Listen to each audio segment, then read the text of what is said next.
আসসালামু আলাইকুম। শুরু করছি আমি পদ্মজা উপন্যাসের 19, 20 এবং 21তম পর্ব। লিখেছেন ইলমা বেহরোজ। সূর্যের প্রখর তাপে সমস্ত প্রকৃতি যেন নির্জীব হয়ে উঠেছে। উপস্থিত সবার মধ্যে চাপা উত্তেজনা কাজ করছে। রমিজ আলী, হারুন রশিদ নামক ধৃত মানুষগুলো চোখ ছানা ভরা। মজিদ মাতব্বর ধীর শান্ত কণ্ঠে বললেন, আপনারা চাইলে সময় নিতে পারেন। আজ এখানে। হেমলতা কথার মাঝে আটকে দিয়ে বললেন, আপনি বিয়ের তারিখ ঠিক করুন। মজিদ মাতব্বরের প্রস্তাবের চেয়ে এই প্রস্তাবে হেমলতার রাজি হওয়াটা যেন কোলাহল মুহূর্তে দ্বিগুণ বাড়িয়ে দিল। পদ্মজা হতবাক, বিস্ময়ে কিংকর্ত বিমূঢ়। মোর্শেদ চোখ বড় করে হেমলতার দিকে দৃষ্টিপাত করেন। আশেপাশ থেকে ফিসফিসানি ভেসে আসছে। মজিদ মাতব্বর মৃদু হাসলেন। এরপর আনন্দের সহিত সবাইকে নিমন্ত্রণ করলেন। আগামী শুক্রবার আমার ছেলের সাথে মোর্শেদের বড় মেয়ের বিয়ে। আপনাদের সবার নিমন্ত্রণ রইল। কথা শেষ করে হেমলতার দিকে তাকিয়ে প্রশ্ন করলেন, দিন তারিখ ঠিক আছে? হেমলতা সম্মতি জানালেন। মোর্শেদ অবাকের চরম পর্যায়ে, কোনো কথা আসছে না মুখে। পদ্মজা ঢোক গেলে ব্যাপারটা হজম করে নিল। মুহিবের সাথে যখন তার বিয়ের আলোচনা হলো তখন সে ভারী অবাক হয়েছিল। লিখন শাহ নামের একটা মানুষকে মনে পড়ছিল, এখন তেমন কিছুই হচ্ছে না। অনুভূতিগুলো ভোতা, যা হওয়ার হবে সেসব নিয়ে ভেবে লাভ নেই। বিচার সভা ভেঙে গেল। মজিদ মাতব্বর আলাদা করে মোর্শেদের সাথে কথা বলেন। তিনি আগামীকাল নিজের স্ত্রী এবং বাড়ির অন্যান্য বৌদের নিয়ে পদ্মজাকে দেখতে আসবেন। মোর্শেদ হেমলতা সহনস্বরে অনুমতি দিলেন। বাড়ি ফেরার পথে অনেকের কটু কথা কানে আসে। পদ্মজা আমির দুজনের চরিত্র খারাপ, এজন্য বিয়ে হচ্ছে। মাতব্বর ক্ষমতাবান বলে পুরো ব্যাপারটা ঘুরিয়ে নিয়েছেন, কিন্তু তলে তলে তো নিজেরাই জানে তাদের ছেলে মেয়ে কেমন, তাই তাড়াতাড়ি করে বিয়ে হয়ে যাচ্ছে। কেউ একজন খুব বিশ্রীভাবে পদ্মজাকে উদ্দেশ্য করে বলল, কে জানে, মনে কয়তো সেরি পেট বাঁধাইছে, রাইতে বাপ মারে দিয়ে পায়ে ধরাইয়া বিয়া ঠিক করছে। পদ্মজার মন তিক্ত হয়ে ওঠে। হাঁটতে ভীষণ কষ্ট হচ্ছে। এত নোংরা মন্তব্য সহ্য করা খুব কঠিন। মিথ্যা অপবাদ চারিদিকে। বোরখার আড়ালে পদ্মজার চোখ দুটো ছলছল করে উঠল। খুব কাঁদতে ইচ্ছে করছে। হেমলতা পদ্মজার এক হাত শক্ত করে চেপে ধরেন। মানুষদের ছায়া ছেড়ে ক্ষেতের রাস্তা দিয়ে যাওয়ার পথে তিনি বললেন, জীবন খুব ছোট। এই ছোট্ট জীবনে ঘটে অনেক ঘটনা। যে ভালো তার সাথে যে ভালোই হবে তা কিন্তু ঠিক না, উচিত না। ভালো খারাপে মিলিয়েই জীবন। তাই বলে সেই খারাপকে পাত্তা দিয়ে সময় নষ্ট করতে হবে তার কোনো মানে নেই। খারাপটাকে পাশে রেখে ভালো মুহূর্ত তৈরি করার চেষ্টা করবি, ভালোটা ভাববি। শুধুমাত্র কয়েকজনের কথায় কি যায় আসে? পুরো গ্রামবাসী জানে তুই কেমন। পুরো অলন্দপুরের যত মানুষ আজ এসেছে তাদের মধ্যে বেশিরভাগ মানুষই মনে মনে তোর গুণগান গেয়েছে। তারা মনে মনে বিশ্বাস করে তুই নির্দোষ, কিন্তু চুপ ছিল। যারা খারাপদের দলে তারা সংখ্যায় কম বলে কোলাহল করে নিজেদের দাপট দেখাতে চেয়েছিল। সবার অগোচরে বোঝাতে চেয়েছিল আমরা অনেকজন, কিন্তু পারেনি। কোলাহল কোনো কিছুর সমাধান নয়। এখন যারা নিন্দা করলো তারা নিজেদের নিচু মনের পরিচয় দিয়েছে। সেই সাথে আমলনামায় পাপের সংখ্যা বাড়িয়ে দিল। তাদের শাস্তি পৃথিবীতে এবং আখেরাত দুটাতেই হবে। একদিন এদের শাস্তি হবেই, এই কথাটা ভেবে খুশি হ। সব ভুলে যা। বাকি জীবন পড়ে রয়েছে, সেসব নিয়ে ভাব। চোখের জল অতি আপনজন এবং আল্লাহর জন্য ফেলা উচিত, এদের মতো কুমানুষদের জন্য না। পদ্মজা হু হু করে কেঁদে উঠল। আচমকা হেমলতাকে মাঝপথে শক্ত করে জড়িয়ে ধরে কান্নামাখা কণ্ঠে বলল, তুমি জাদুকর আম্মা, তুমি জাদু জানো। হেমলতা পদ্মজার পিঠে হাত বুলিয়ে দিলেন। মোর্শেদ পদ্মজাকে কান্না থামাতে বলতে চাইলে হেমলতা ইশারায় চুপ করিয়ে দেন। পাশে বিস্তীর্ণ ক্ষেত। গ্রীষ্মের দুপুরের রূপ স্পষ্টভাবে দেখা যাচ্ছে। মোর্শেদের কপাল বেয়ে ঝরঝর করে ঘাম ঝরছে। তার দৃষ্টি থমকে আছে হেমলতার দিকে। একটা অপ্রিয় সত্য সম্ভাবনার কথা মনে হতেই চোখ দুটি ছলছল করে উঠল। তিনি দ্রুত চোখ সরিয়ে বড় করে নিঃশ্বাস ফেললেন। জীবনের লীলা খেলায় তিনি নিঃস্ব। পদ্মজার কান্না থামার লক্ষণ নেই। হেমলতা ছন্দ গাম্ভীর্যের সহিত বললেন, এত কাঁদলে কিন্তু মারব। আকাশ জুড়ে তারার মেলা। জানালা গলে চাঁদের আলো পদ্মজার মুখশ্রী ছুঁয়ে দিচ্ছে। সে বারান্দার ঘরে উপর হয়ে শুয়ে আছে। বুকটা কেমন করছে, অনবরত কাঁপছে। হেমলতার উপস্থিতি টের পেয়ে সে দ্রুত উঠে বসল। হেমলতা পদ্মজার দিকে মুহূর্তকাল তাকিয়ে রইলেন। পদ্মজা নখ কাটছে। হেমলতা বললেন, ঘুম আসছে না? পদ্মজা মাথা দুই পাশে নাড়ালো। হেমলতা আর কিছু বললেন না। পদ্মজা পিনবতন নীরবতা কাটিয়ে বলল, মেজ আপার বিয়ের তারিখ পড়েছে। হেমলতা পদ্মজার দিকে তাকিয়ে আবার চোখ সরিয়ে নিলেন। বিছানার উপর বসে পদ্মজাকে টেনে কোলে শুতে ইশারা করেন। পদ্মজা শুয়ে পড়ল। মায়ের কোলটা তার এখন ভীষণ দরকার ছিল। হেমলতা পদ্মজার প্রশ্ন এড়িয়ে অন্য কথা তুললেন। বললেন, আমি জানি না কোন মা তার মেয়ের কাছে নিজের বিয়ে সম্পর্কিত আলোচনা করছে নাকি, কিন্তু আমি আমার বিয়ের গল্প তোকে বলতে চাই, শুনবি? পদ্মজা সায় দিল। হেমলতা পদ্মজাকে বিয়ের ব্যাপারে আগ্রহী করে তোলার জন্য অতীতে নিয়ে যান। সেদিন রাতে আব্বা এসে বলল, 3 দিন পর আমার বিয়ে। আমি খুব অবাক হয়েছিলাম, কষ্ট হয়েছিল। আমি আরো পড়তে চেয়েছিলাম। এরপর শুনলাম যার সাথে আমার বিয়ে হচ্ছে তার পড়াশোনা নেই, জ্ঞানও যথেষ্ট কম, রাগ চোটালোক। এসব তথ্য জেনে রাগ, মন খারাপ কিছুই হয়নি। ভয় হয়, না জানি কেমন হবে সংসার। বিয়ের দিন ঘনিয়ে এলো। তোর আব্বাকে তখন আমি দেখিনি। বিয়ের দিন আয়নায় প্রথম দেখি, কালো একটা মুখ, চোখ দুটো গভীর। কখনো না দেখা মানুষটাকে প্রথম দেখেই মনে হয় আমার সবচেয়ে আপন একজন মানুষ। সব ভয় কেটে গেল। বিদায়ের সময় সবাই বলেছিল দুজনকে খুব মানিয়েছে, রাজ্যটক। একজন হিন্দু দিদি বলেছিলেন সাক্ষাৎ রাম সীতা। আটপাড়ায় যদি একজন 6 ফুটের লম্বা মানুষ থাকে তবে সেটা তোদের আব্বা ছিল। বিয়ের পর জানতে পারি তোর আব্বাকে বিয়ে করার জন্য অনেক মেয়েই পাগল ছিল। নিজেকে খুব সৌভাগ্যবতী মনে হতো।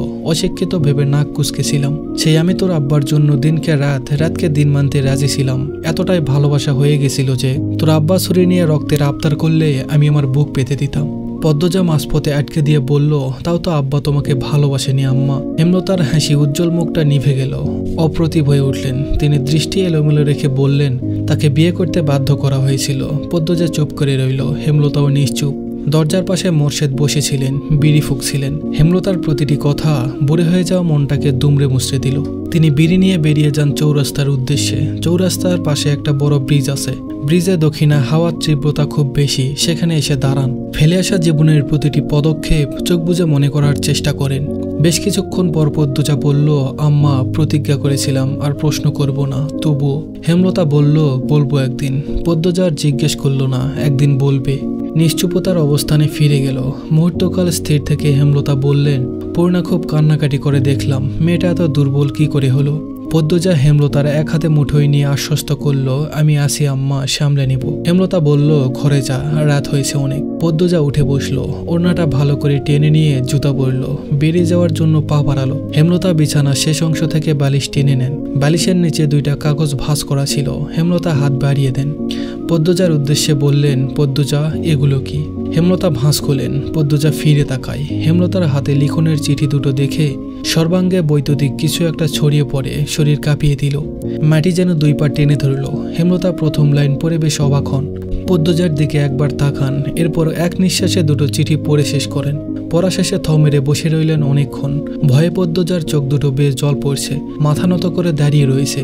হেমলতা ধীর পায়ে হেঁটে আসেন পদ্মজার কাছে।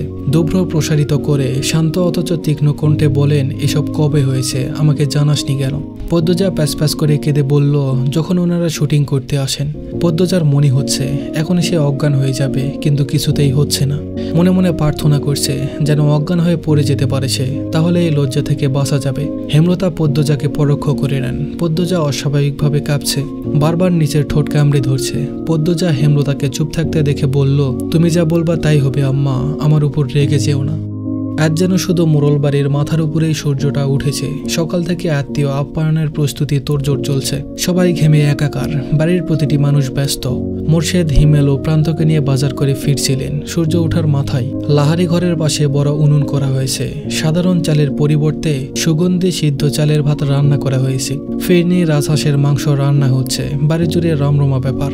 একদিন আগের ঘটনা ধামাচাপা পড়ে গেছে 95 ভাগ। ছোট ছোট দরিদ্র ছেলেমেয়েরা খাবারের ঘ্রাণ পেয়ে ছুটে এসেছে মোড়ল বাড়ি। সবার মধ্যেই নতুন উত্তেজনা, নতুন অনুভূতি। শুধু পূর্ণা এখনো সেদিনের ঘটনা থেকে বেরোতে পারছে না। চিত হয়ে শুয়ে আছে ঘরে। পদ্মজা মঞ্জুরার শিউলির মাকে কাছে সাহায্য করছিল। হেমলতা ধমকে ঘরে পাঠিয়ে দেন।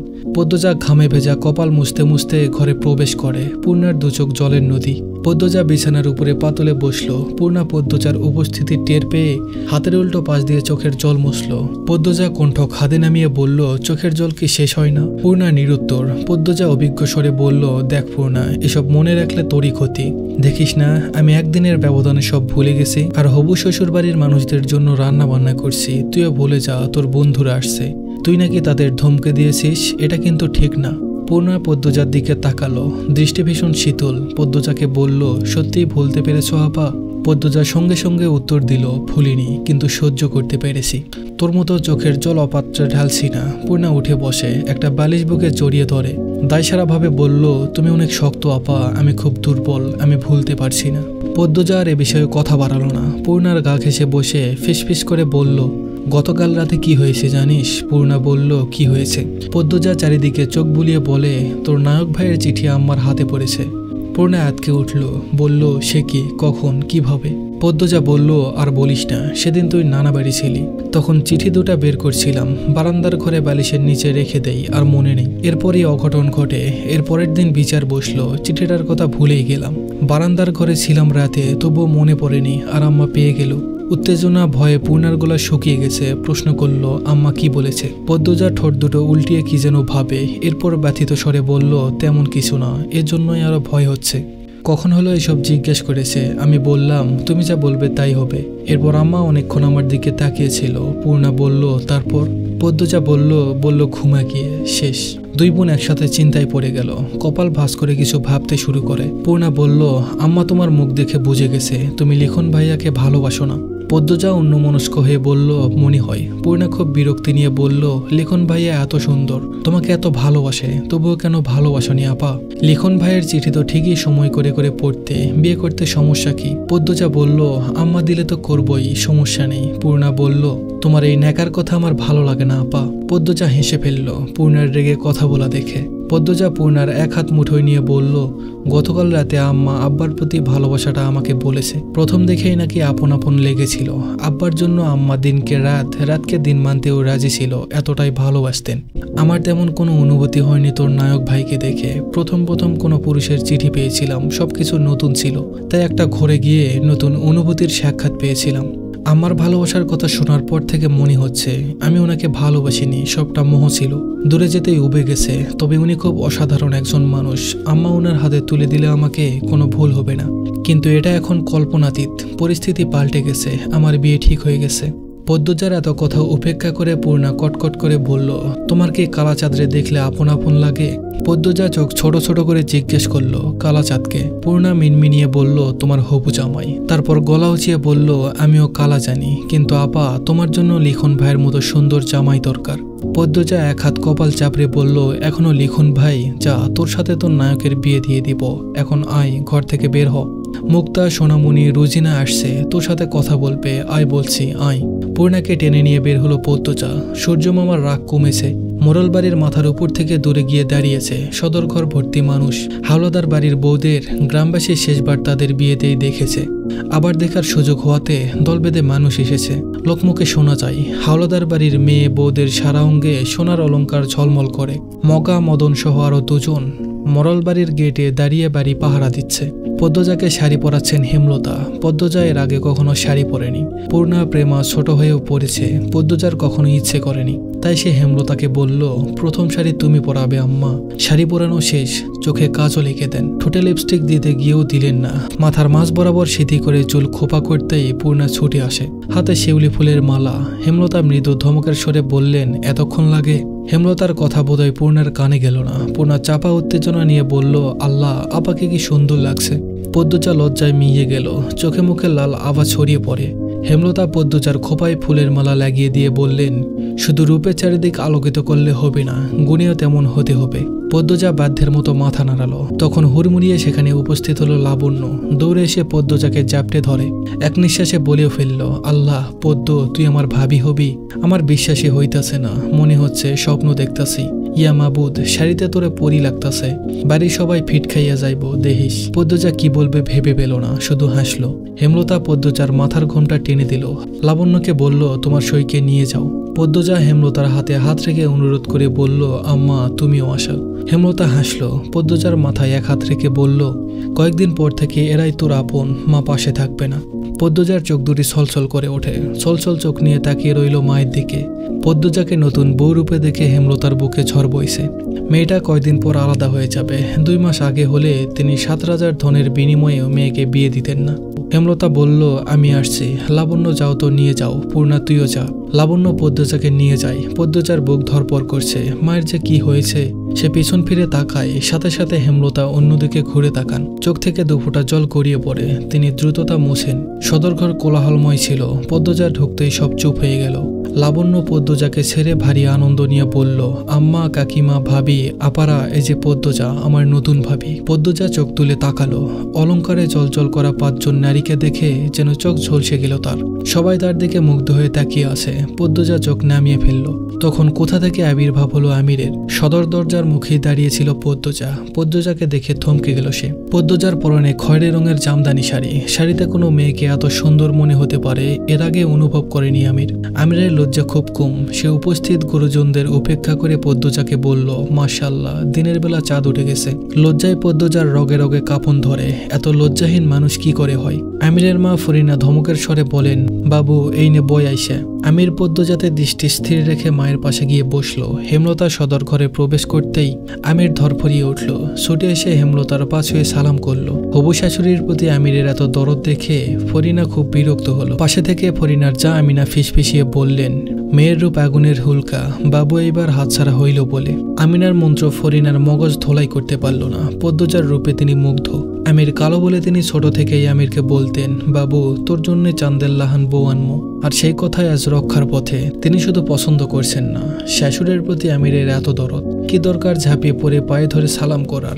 আমির হেমলতাকে ভক্তির সাথে প্রশ্ন করল, ভালো আছেন? হেমলতা মিষ্টি করে হেসে বললেন, ভালো আছি, যাও গিয়ে বসো। আমির বাধ্যের মতো মায়ের পাশে গিয়ে বসলো। মজিদ মাতব্বর মোর্শেদের সাথে বাইরে আলোচনা করছে। আর কোনো পুরুষ আসেনি বাড়িতে। তারা বিয়ের আয়োজনে ব্যস্ত। মুহূর্তে পদ্মজার সারা অঙ্গ সোনার অলঙ্কারে পূর্ণ হয়ে উঠল। রূপ বেড়ে গেল লক্ষ্যগুণ, যার কোনো সীমা নেই। যার সাথে এই পদ্মজা কথা বলছে সেই এগিয়ে এসে বালা নয়তো হার পরিয়ে দিয়েছে। কি অবাক কাণ্ড! সবাই আড্ডা দিচ্ছে। পদ্মজা চুপ করে বসে আছে। কেউ কিছু প্রশ্ন করলে উত্তর দিচ্ছে। লাবণ্য একজনকে উদ্দেশ্য করে বলল, রানী আপা, বাড়ির পিছনে যাইবা? রানী খুশিতে গদগদ করে বলল, যাব। তার খুশির কারণ লাবণ্য কিছুটা ধরতে পেরেছে। রানীর একজন প্রেমিক আছে, তাই শুধু সুযোগ খুঁজে দেখা করার। যেখানে দাওয়াত পড়ে সেখানেই তার প্রেমিক উপস্থিত হয়। লাবণ্য সবার কাছ থেকে অনুমতি নিয়ে পদ্মজা, পূর্ণা, রানীকে নিয়ে বাড়ির পিছনে আসে। রানী বাড়ির পিছনে এসে ঘাটের দিকে ছুটে যায়। একটা নৌকা এসে ভিড়ে। নৌকায় কে ছিল দেখা যায় না। রানী নৌকায় উঠে পড়ে। কারোর সাথে বিরতিহীনভাবে কথা বলছে শোনা যায়। পূর্ণা লাবণ্যকে প্রশ্ন করল, লাবণ্য আপা, রানী আপা কার সাথে কথা বলে? লাবণ্য বলল, আব্দুল ভাইয়ের সাথে। পূর্ণা বলল, কোন আব্দুল? লাবণ্য বলল, যার কথা ভাবছিস। কথা শেষ করে লাবণ্য চোখ টিপল। পূর্ণা অবাক হয়ে বলল, মাস্টারের সাথে? লাবণ্য হাসে। রানী এগিয়ে আসে। লাবণ্য বলে, কথা শেষ? রানী বলল, হ, চইলা গেছে। রানী পদ্মজার দিকে তাকিয়ে বলল, মাশাআল্লাহ, তুমি এত সুন্দর, আমার কোলে নিয়ে আদর করতে মন চাইতাছে। পদ্মজা মুচকি হেসে বলল, আপনি খুব শুকনা, আমাকে কোলে নিতে পারবেন না? রানী বলল, শুকনা হইতে পারি, শক্তি আছে। রানীর কথা বলার ঢঙে সবাই হেসে উঠল। পূর্ণা আমিরকে দেখে পদ্মজার কানে কানে বলল, আপা, তোমার কালা চাঁদ আসছে। পদ্মজা পূর্ণাকে চোখ রাঙিয়ে বলল, কিসব কথা, ওনার বোনেরা আছে। লাবণ্য, রানী, যা এখান থেকে। আমিরের আদেশ শুনে রানী লাবণ্য খুব বিরক্ত হলো। রানী কাঁদো কাঁদো হয়ে বলল, দাদা ভাই, থাকি না। আমির চোখ রাঙিয়ে তাকালো। ধমকের স্বরে বলল, যাইতে বলছে যা। লাবণ্য বিরক্তিতে ইস বলে পদ্মজাকে বলল, আই, অন্যখানে যাই। আমির বলল, পদ্মজা থাকুক, তোরা যা। আমিরের কথা শুনে বেশি চমকালো পদ্মজা। লাবণ্য ফুসফুস করতে করতে বলল, কেন কেন? পদ্মজা, পূর্ণা অন্যদিকে ফিরে আসে। আমির দৃষ্টি কঠোর করতেই লাবণ্য, রানী চলে গেল। পূর্ণা যেতে চাইলে পদ্মজা পূর্ণার হাত চেপে ধরে। পূর্ণা পদ্মজার হাত ছাড়িয়ে ধীরকণ্ঠে বলল, একা থেকে তোমার কালা চাঁদের ভালোবাসা খাও। পূর্ণা ছুটে চলে গেল। আমির পদ্মজার পাশে এসে দাঁড়াতেই পদ্মজা বলল, বিয়ের আগে গুরুজনদের না জানিয়ে এভাবে একা একা কথা বলা ঠিক নয়। আমির বলল, কি হবে? পদ্মজা কিছুক্ষণ নীরব থেকে বলল, কলঙ্ক লাগবে। আমির বলল, আর কি বাকি আছে? পদ্মজা বলল, পরিমাণ না বাড়ানোই ভালো। পদ্মজা কথা বলতে একটু গলা কাঁপেনি। বাড়ির ভেতর চলে আসার জন্য পা বাড়াতে আমির পদ্মজার এক হাত থাবা দিয়ে ধরে আবার ছেড়ে দিল। পদ্মজা ছিটকে দূরে সরে গেল। আমির বলল, তুমি সত্যি একটা পদ্মফুল পদ্মবতী। এজন্যই লিখন সার মতো সুদর্শন যুবক তোমার প্রেমে পড়েছে। দেখা হওয়ার পরেই প্রথম পদ্মজা চোখ তুলে তাকালো। পরপরই চোখের দৃষ্টি সরিয়ে ছুটে বাড়ির ভেতর চলে গেল। আমির কিছুক্ষণ সেখানে দাঁড়িয়েছিল। দেখতে দেখতে সন্ধ্যা ঘনিয়ে এলো। এবার আত্মীয় বিদায়ের পালা। যাওয়ার পূর্বে লাবণ্য একটা কাগজ পদ্মজার হাতে গুছিয়ে দিয়ে বলল, দাদা ভাই দিছে। ঘুমাবার আগে পদ্মজা কাপা হাতে কাগজটির ভাঁজ করলো। কাগজটিতে যত্ন করে লেখা, সারা অঙ্গ কলঙ্কে ঝলসে যাক, তুই বন্ধু শুধু আমার থাক। সারা বাড়ির সব কাজ শেষ করে হেমলতা ক্লান্ত পায়ে হেঁটে ঘরে আসেন। মোর্শেদ সবেমাত্র শুয়েছেন। হেমলতা বিছানার এক পাশে কাত হয়ে শুয়ে চোখ বন্ধ করেন। মোর্শেদ হেমলতার দিকে ফিরে ধীর কণ্ঠে বলেন, ধানের মিলটা পাওয়া যাইতেছে। মোর্শেদের গলা দুর্বল হলেও খুশিতে চকচক করছে। হেমলতা মৃদু হেসে বলেন, মাতব্বর কি যৌতুক দিচ্ছেন? মোর্শেদ হেসে বলেন, সে কইতে পারো। সে আমারে কি কইছে জানো? কইল, শোনো মোর্শেদ, আচ্ছা আমি কিন্তু শহরে ভাষায় কইতে পারবো না, আমি আমার গ্রামের ভাষায় কইতাছি। হেমলতা মোর্শেদের কথা বলার ভঙ্গি দেখে আওয়াজ করে হাসলেন, বললেন, আচ্ছা যেভাবে ইচ্ছে বলো। মোর্শেদ খাক করে গলা পরিষ্কার করে বললেন, কইল, শোনো মোর্শেদ, তোমার এই মোরল বাড়ি হইতাছে একটা বিল, যে বিলে একটাই পদ্ম ফুল আছে। এই পদ্ম ফুলটার জন্য এই বিলটা এত সুন্দর, আর আমি সেই পদ্ম ফুলটারে তুইলে নিয়ে যাইতাছি। এই বিলে পদ্ম ফুলটার চেয়ে দামি সুন্দর আর কিছু নেই, তাই আমার আর কিছু লাগবো না। বিনিময়ে আমি এই খালি বিলটারে ধানের মিল দিয়ে দিলাম। বুঝলা লতা, মাতব্বর মানুষটা সাক্ষাৎ ফেরেশতা, মন দয়ার সাগর। হেমলতা ছোট করে বললেন, হ্যাঁ। পুনরায় বললেন, একটা কথা। মোর্শেদ জিজ্ঞাসু ইশারা করেন ভ্রু উঁচিয়ে। হেমলতা উঠে বসেন, বলেন, লিখনকে মনে আছে সে বিয়ের প্রস্তাব দিয়েছিল তোমাকে? মোর্শেদ লেশমাত্র অবাক হলেন না, দায়সারভাবে বলেন, এতদিনে জানলা? আমি মনে করছি কবেই চাইনা ফালাইছো। হেমলতা বলল, আমি তো আর সব জানতা নই, আমাকে বলনি কেন?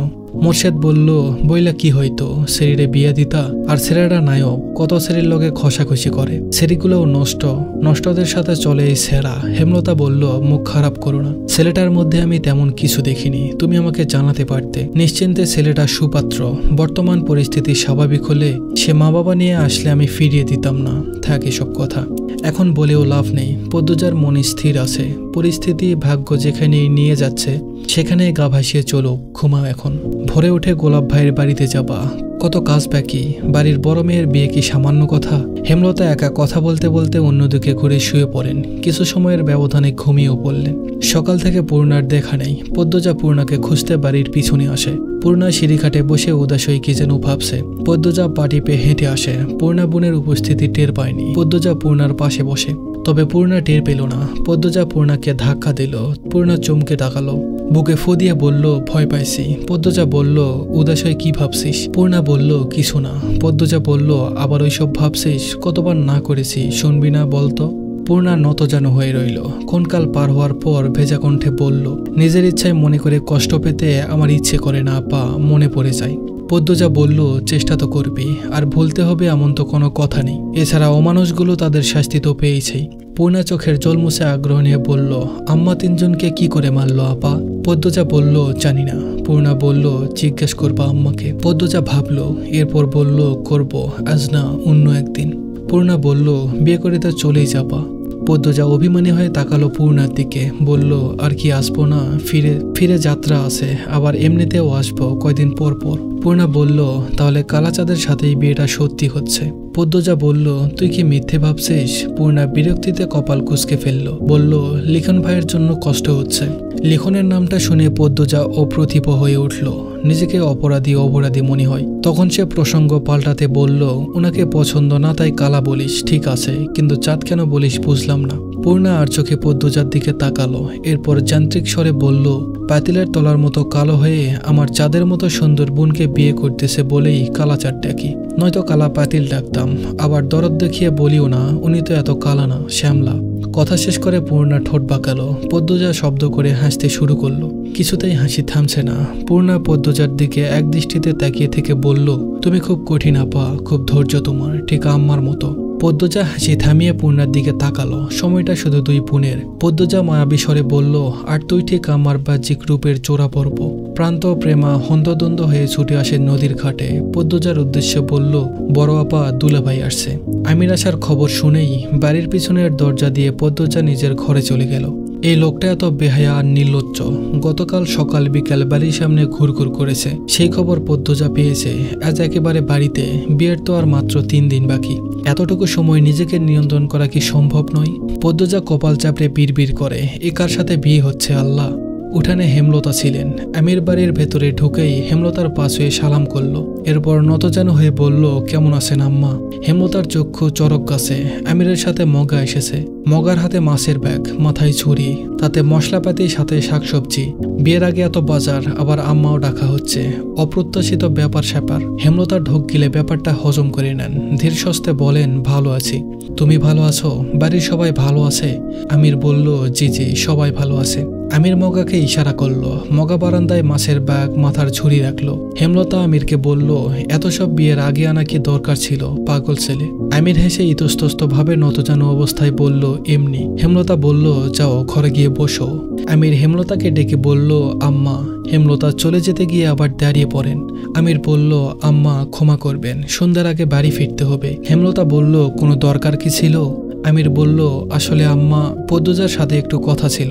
আমির উসখুস করছে, খুব অস্থির, হাত পা এদিক ওদিক নাড়াচ্ছে, কিন্তু চোখ মারিতে স্থির। হেমলতা আমিরকে ভালো করে পরোক্ষ করে নিয়ে বলল, ঘরে আছে, নয়তো ঘাটে। অনুমতি পেয়ে ব্যস্ত পায়ে হেঁটে গেল আমির। হেমলতা আমিরের যাওয়ার পানে চেয়ে থেকে ভাবে, ছেলেটার সাথে এখনো চোখাচোখি হয়নি, সবসময় মাথা নত করে রাখে, কিন্তু কথাবার্তায় মনে হলো লাজুক নয় এই ছেলে।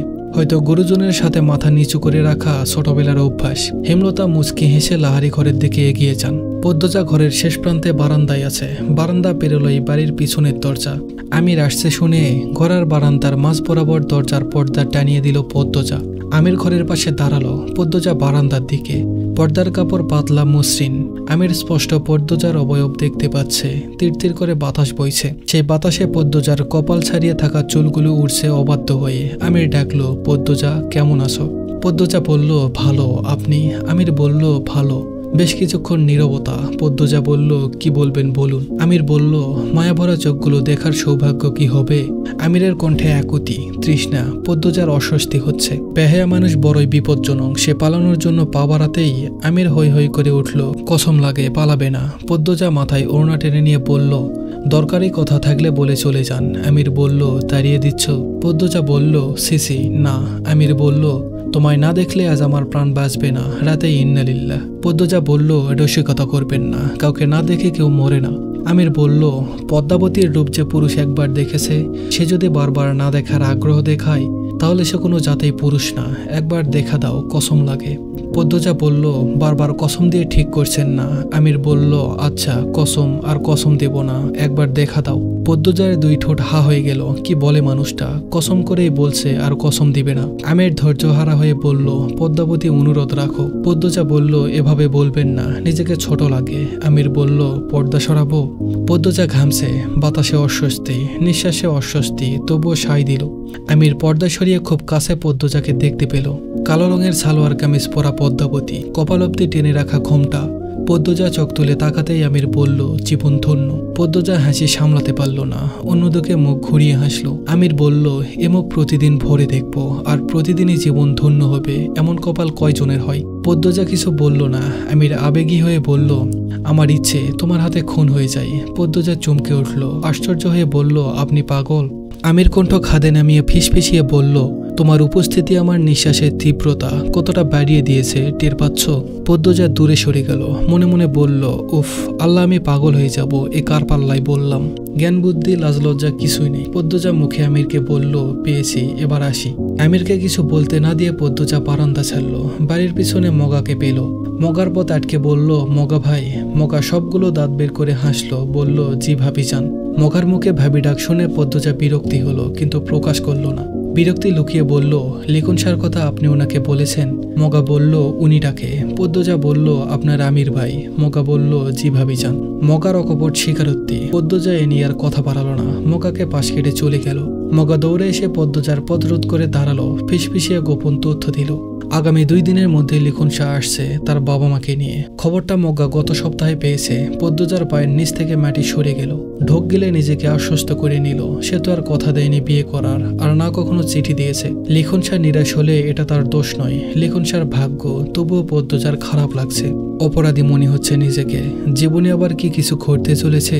বুক ধরপড় করছে। পদ্মজা ঘাটের সিঁড়িতে বসে রইল ঝিম মেরে।